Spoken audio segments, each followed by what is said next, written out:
Hey, most people want upward mobility at work, but younger employees seem to be demanding it. Interesting, and that begins the buzz on this Friday. We got Jill Swed sticking around. Alrighty, ladies. According to a new survey, 49% of all workers 18 to 34 years of age expect a pay raise or promotion every year, but only about 12% of workers over the age of 55 expect the same. According to business research firm Clutch, younger workers are more likely to build their own careers through freelancing, and they have to show continued growth to compete. They are also influenced by the startup culture, where rapid growth is common. Experts say millennials view a company's advancement policies as a barometer for fairness. They are also the most skeptical group when it comes to equal opportunities.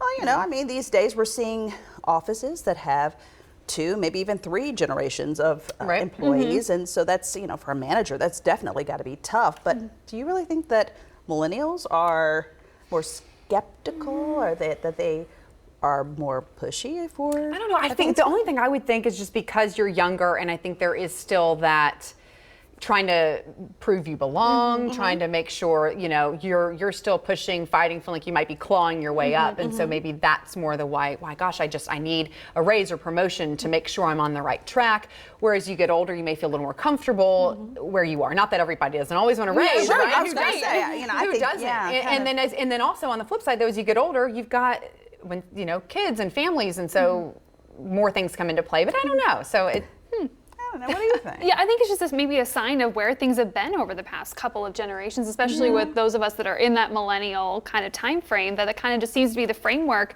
for a number of positions too. And so maybe that's just what we come to expect, because that's what we've kind of gotten used to. Right. And I guess for me, I believe that you have to still pay your dues. You have to learn your craft, and you have to earn the raises or what have you, and not just be a sense of entitlement or just kind of get it just given to you. You kind of still have to show that.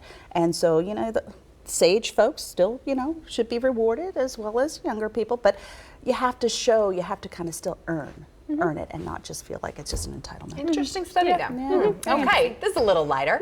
The traditional Yule Log could smell a lot like a famous bucket of fried chicken. Not exactly the evergreen scent of your childhood. The KFC Fire Log mixes the aromas of 11 herbs and spices to permeate through your home.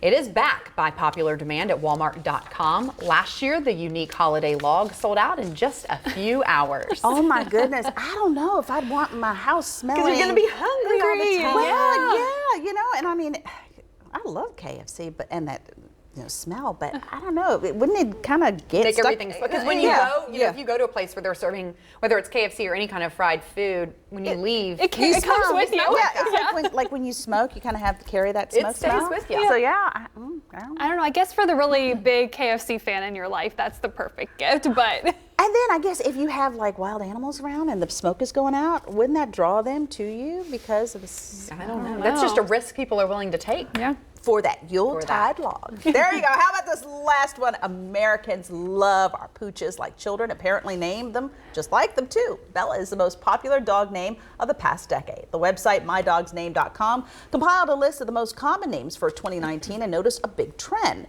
Bella has topped the list for female dogs every year since the website launched about 10 years ago. The name picked up steam after the success of the Twilight series, but the love of the name hasn't dwindled. As for 2019, Daisy, Luna, Willow, and Roxy rounded out the most popular names for girls. Bear, Milo, Archie, Oreo, and Bailey topped the list for the boys. Now, I know your puppy's name is Winston. We got a little Winston. Do you have a family dog? I don't right now, but growing up, we had a Riley and a Chesney. Those are cute names. Yeah, Those are cute. Yeah. Chesney. After Kenny Chesney. My sister and I were big fans. Because she thought his truck was sexy, right? The only other Chesney I know, but that's that's funny. I only had one that had a traditional name, and his name was Scott. Scott. Yeah, Scott. when I was a little kid. Was he a Scotty, like little? No, he was just a stray dog that we had over in Africa. But all of our others had these like long names, Shang Mei Li. Yeah. It's funny they mentioned Bella. I know a lot of people that have dogs named Bella. Yes, one of our producers. Right. Name is Bella. And a couple other people. So that is definitely popular. That's today's buzz. All right, more traffic and weather coming up next.